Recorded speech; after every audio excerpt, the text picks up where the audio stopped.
Chapter 4 American Laugh Nose Beat. Sunday, January 6, 1935.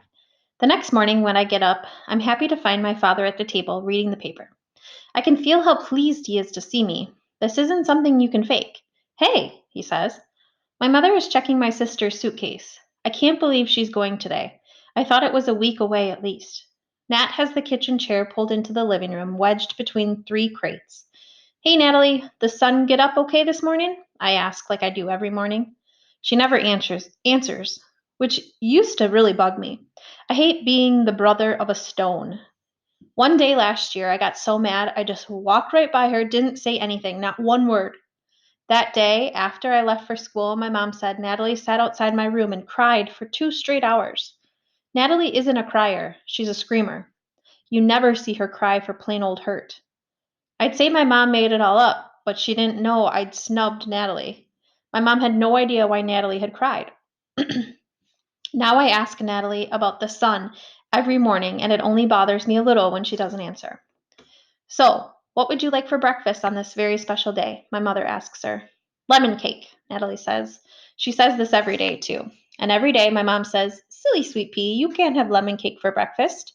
Why not? On a special day like today, lemon cake sounds like a fine idea. What do you think, Moose? My mom asks. Sure, I say. My voice comes out high like a girl's.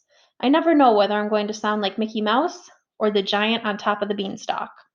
Natalie turns all the way around and looks me straight in the eye in that weird way she has of suddenly being present after weeks of being somewhere else.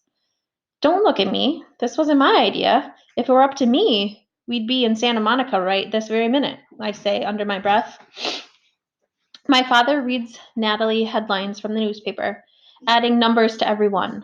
Work resumes on the Golden Gate Bridge. 103 men are put back to work.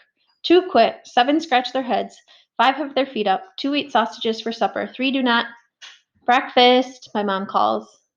Natalie holds her face 2 inches from the plate. She eats so fast, it gives me a stomach ache. When my dad's not around, I don't eat with her. Natalie Flanagan's whole family, Nat says when I sit down. I wonder if she knows what's happening. We've built the Esther P. Marinoff up like it's quite the place. Like maybe the King and Queen of England are sending their kids there too. But somehow in all this talking, we ignored the major thing. You don't come home from the Esther P. Marinoff. Every morning when the sun comes up, that's where Natalie will be. My father wipes his wide mouth with his napkin. What fun you're going to have, Natalie, with kids your own age. What age is that, I wonder? But I know what he means. Maybe she'll meet other kids like her. Maybe they'll recognize each other and communicate in their own peculiar way. When my mom has Nat ready to go, my father picks up her suitcase, hands Natalie her button box, and opens the door. Moose, my mom says, if she's just now noticed I'm here. I don't think you need to come along. Fine with me. I don't want to go anyway. I don't look at her or my dad or Natalie. Helen, my father's voice has a sting to it. I just didn't think he'd want to, Cam, my mother says. Of course Moose is coming. He hands Nat's suitcase to me and pats me on the back. We can't do this without him. This reminds me of the time when I was 6 and my mom shipped me off to live at Graham's. She packed every pair of underwear I owned and she made it all seem like a big treat.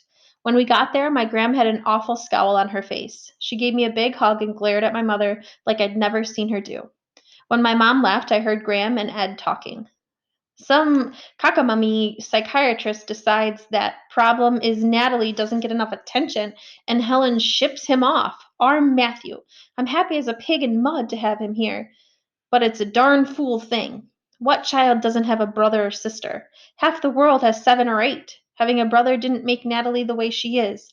One look at the two of them together, and that big shot psychiatrist would have known that. He's the one. He's the one ought to have his head examined. It's going to make Nat sicker just having Moose gone. Early the next morning, my father woke me. Get your pillow, Moose, he said, snapping the buckles on my suitcase. We're going home. We are walking down to the dock now. Natalie is going extra slow. I worry we'll miss the boat, but maybe that's her plan. I like to think all these years have been part of her plan too, and one day Nat will tell me it's all a crazy game she made up to see if we really loved her. My father jogs ahead. Yesterday the boatman told us, we don't wait for nobody. Even God himself has to get down here on time.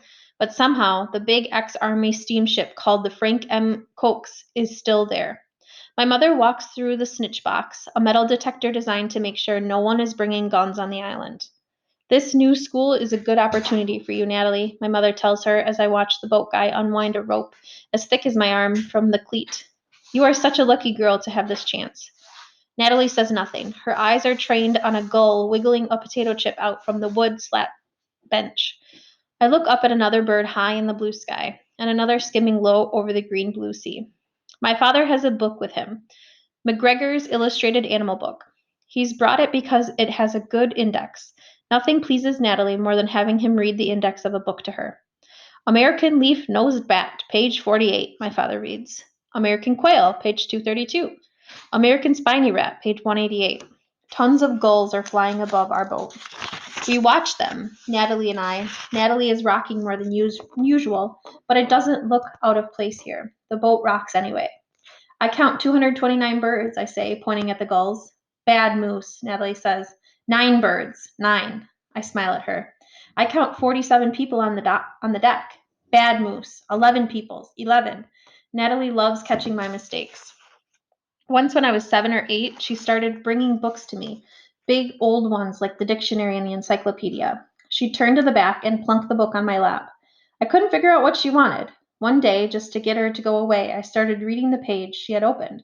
It was a history book, and the index was full of names of people and places. I got to this one, Machu Picchu, and I said something like, Machu Picchu. Bad moose, she said. Machu Picchu. I thought she was nuts until my mom informed me that is how it was pronounced. My mother went straight to the library and checked out a big stack of history books for Natalie, but it didn't take long to realize it wasn't history Natalie was interested in. It was indexes she loves. Any subject will do. We still don't have any idea how she learned to correct pronunciation of Machu Picchu, though. We're coming into the dock in San Francisco now. 12 minutes to get to Alcatraz, 20 years to get back, my dad says, the cons say. We sit a minute watching a church going family walk down the gangplank. The toddler goes backward, hanging on the handrail and cautiously moving his squat legs down plank by plank. Everyone smiles at how careful he is. Going to be an insurance man when he grows up, his dad winks at his mom. All right, troops, move him out, my father says, but my mom seems stuck in her seat. She's staring at the toddler who is walking across the dock, holding tight to his mom's hand. My mom blows her nose with her handkerchief. She's blinking fast, trying to keep back tears. When Natalie sees this, she curls up in a tight little ball on the wood slat seat and will not move. My mother pulls herself together and tries to sound cheerful again. Natalie, honey, I have a little cold, that's all, sweet pea. Now come on, sweetheart. This is a wonderful day. Her voice sounds fake, and Natalie knows it. She pulls her knees tighter into herself. My father whispers that he hopes he won't have to carry her. He squats down on one knee and talks to Nat for a long time. The boatman nods to my mother and taps his wrist to signal time to get off. My mother fusses with her gloves, pulls her hat brim low, and walks across the deck to talk to him. I shift my weight from one leg to the other and back. Finally, my father's head pops up. He looks at me. Moose, can you get her up? He asks. Everyone who is getting off needs to get off, the boatman booms as people begin boarding for the trip back to Alcatraz. I look around, searching for an idea. I grab the book and flip to the back. American Laugh Nose Beat, page 3000, I say. Natalie is still curled up tight, but her head cocks a fraction of an inch. Australian Quill, page 200, I say. Now she makes a noise deep in her throat and bolts up. No, Moose, American Leaf-Nosed Bat, page 48. American Quail, page 232, she says.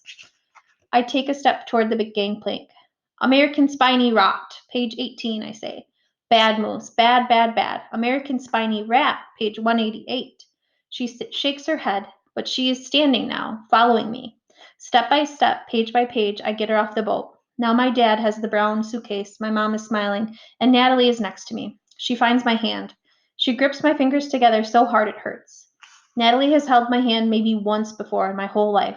Why does she pick now for this? This is the right thing to do, I tell myself, but I don't believe it. This is another one of my mother's crazy ideas. I feel sick to my stomach. I don't want to pull my hand away, but I want to pull my hand away, but I don't. I keep walking. Good moose, obedient moose. I always do what I'm supposed to do.